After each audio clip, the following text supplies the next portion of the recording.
স্নিগ্ধ বাতাস আর গাছের শাখায় প্রশাখায় ফুটে আছে রক্তে লাল কৃষ্ণচূড়া। পাশে বিস্তীর্ণ মাঠ, পর্তয় বয়ে চলেছে টলটলে পানি।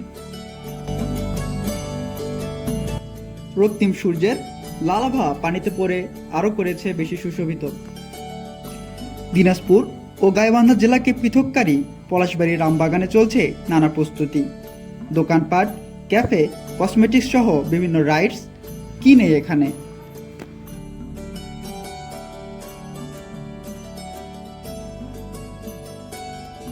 ঈদুল আজহাকে কেন্দ্র করে চলছে এত প্রস্তুতি।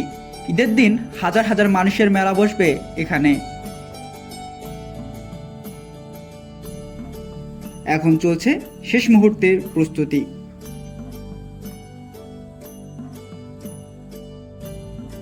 পলাশবাড়ির আমবাগানে এই মেলা বসবে ঈদের দিন থেকে আরও 5 দিন।